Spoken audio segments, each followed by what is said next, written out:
Well, gang, we're on the Z655. We're getting ready to throw a new belt on it.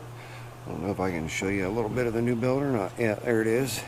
And we've got to get the old belt off, which is badly damaged due to this thing being covered. I mean covered. Hang on, I'm trying to get the camera adjusted without losing the microphone. Hopefully it's still going. You can't see it. Big piles of grass out there. Yeah, maybe you can. That was all just packed underneath these covers. You've got to keep these things clean. Look at the hours on this. All right, 139 and a half hours. All right, 139 and a half hours. And it's already eaten up a belt. The only reason it ate up the belt is poor maintenance or lack of maintenance altogether. So I got everything blown out and cleared out.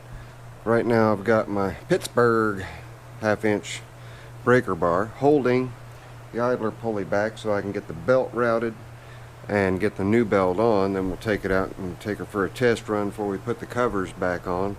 Obviously we'll grease the spindles and whatnot, but if we take a look over here, Zippo's famous blue tape, I just serviced this, and its next service is 168 hours. So, you know, like I showed you, we're at 139 and a half. So we're still considerable ways away from the next service, and that's a 25-hour until this thing gets 300 hours on it. So, and I just do that, you know, just to be on the safe side and keep everything in tip-top shape. But neglect. All right, look at this wheel. Look at the wear on that wheel with just that few hours. Okay, and then you see this wheel over here. What's that? Well, that's a deck leveling problem. So that needs to have some attention put to it too. But we'll get it. And even the rinse out hole is completely plugged. So they don't even take advantage of rinsing the decks out. But we're going to get the belt on. The routing is pretty straightforward, and you can also look it up online. But you know, you've got 3 pulleys, 3 arbors, and 3 idler pulleys that you have to loop stuff around. Then it goes to the back onto the clutch, which we might be able to see if I can get this little holder to cooperate. There's your clutch right there. It just wraps around it, and then as you can see, I mean, the belt's still there. But the reason this belt got chewed up already is just poor maintenance. You can't treat these things like they're a mule without feeding them, and you got to feed them with a little bit of care and love. So I'll talk to Kyle and try to get him to understand that and pass that along to people. The breaker bar, conveniently, the idler pulley's on a really heavy spring. There's a little 3/8 square knocked out of it like that you would use a carriage bolt on, that you can just stick a 3/8 wrench on and relieve the spring tension to get things put together. But I mean, it's just a mess. And it's just neglect, and they're obviously cutting really high grass and not checking the high grass for sticks. So just knots. It's knots good. And I want to thank Mr. Pender. I've not gotten to it yet, but I will here shortly. Put out a cry for help. I'm not a fan of Tecumseh's, as you guys well know.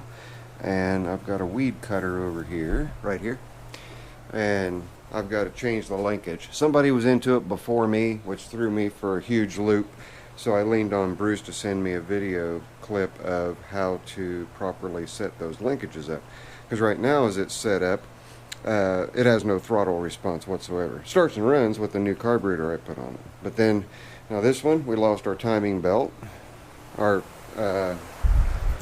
deck belt that operates the 2 blades, and they are timed. If you don't have them timed correctly, you're going to end up either snapping another belt like this one was snapped, or the blades are going to knock into one another. So when I get to that, we'll show you how to square that away. This one we thought was in for an oil leak. It does not have an oil leak, so we're just going to do a general maintenance and service on this one to get it squared away. I'm not sure of the hours on it. Let's see here.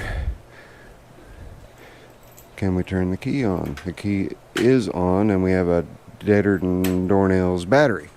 Alright, so we may be putting a battery in it too. I'll have to get a tender on that and get that sorted out.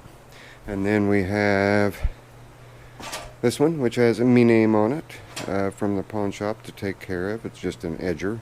Again, another Takumish.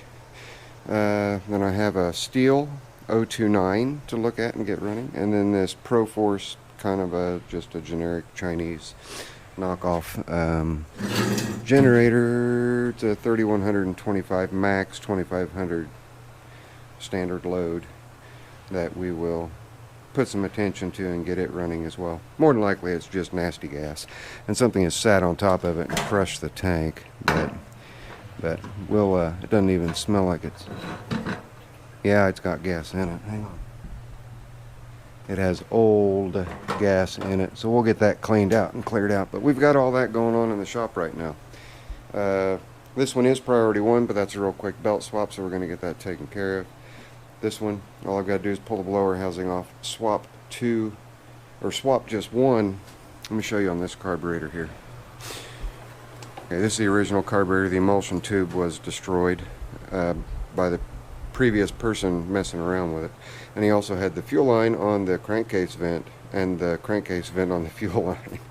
But another thing he did was he had put the main butterfly throttle linkage coming from the governor to this spot right here, which was no bueno. It has to be over here, over on this side, which is where we will put it.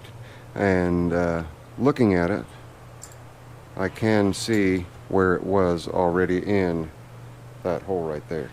But right now it's here because that's the way that I took it apart, and I thought that was correct. So again, thank you, Bruce, very much. I will hang on to this one. It's a good core. If I get another emulsion tube for it, it should be a good carburetor. Primer and everything still works good and all that. That's why I left it in the box. That one's being worked on for my aunt. So let me get done with this. We'll pop the camera back on after we get the blade changed, or the belt changed rather, and we'll show you how she does. Hang on. Show you guys here real quick what the routing is on this. It's a Z655 John Deere. Around that pulley, and the bottom edge comes around the center idler pulley, and it comes around the center arbor, comes over and around the left arbor pulley, back up and under to the spring-loaded idler pulley, up and around the PTO, and back around this idler pulley, and then back to the back side of the right arbor. So there's your belt routing, in case you guys are wondering. You got it right there.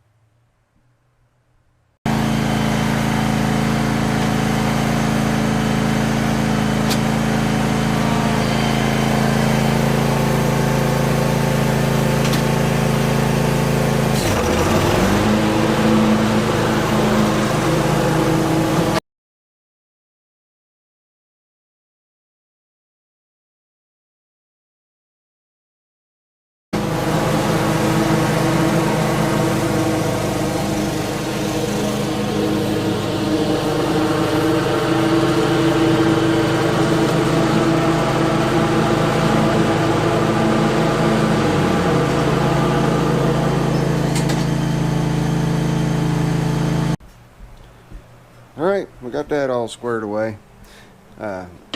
Lift this cover up here, I can show you guys. With those two covers on, this right here becomes a grass trap, and then the holes for the belt right down, where's my hand, right down here, allows the grass clippings to catch in there. Well, that's why they put it together with one little nut and two keyhole slots, so it's easy to pop these suckers off and clean things out.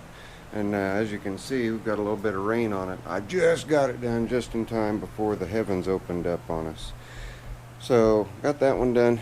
Now we're going to take care of that one real quick, and then then move on to, I can't do anything with this one until I get the belt in, which is ordered. It should be here tomorrow. I'm going to go ahead and service this one, see if it needs a new battery in it. So I'll catch you guys on the next one. I know there wasn't exactly a show you how to do it, but it was sort of kind of a show you how to do it. One thing that you will need to know, and I'll show you that right now, is now this plate comes completely out, and you just take it off and get it out of the way, your footrest, which is what I did. Alright.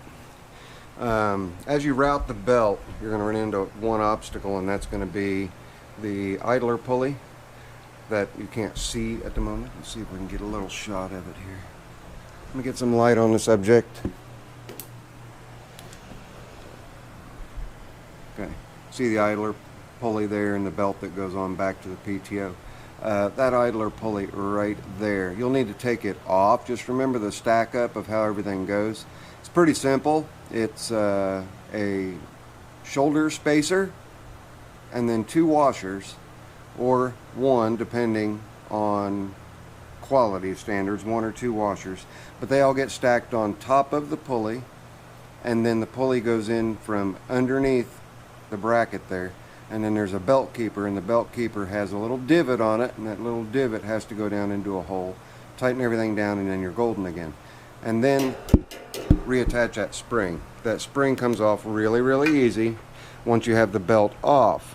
Just pull on it and pull it off of its little perch. You can just do it by hand, then put it back on its perch when you're ready to secure the new belt in place. And then you also have 2 little belt keeps on either outdrive spindle, and then 1 on that idler pulley, but it is fixed, so just loosen the bolt on the top of that idler pulley just a couple of turns. That'll allow you to get the belt in and out.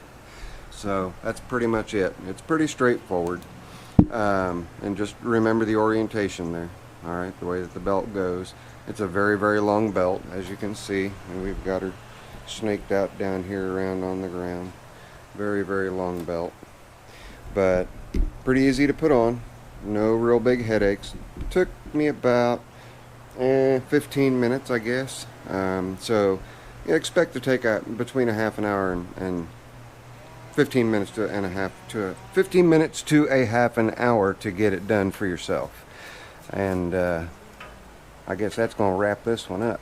I will catch you guys on the next video. So we got another John Deere in there, huh? That's it. Later. I'm out of here as the rain falls.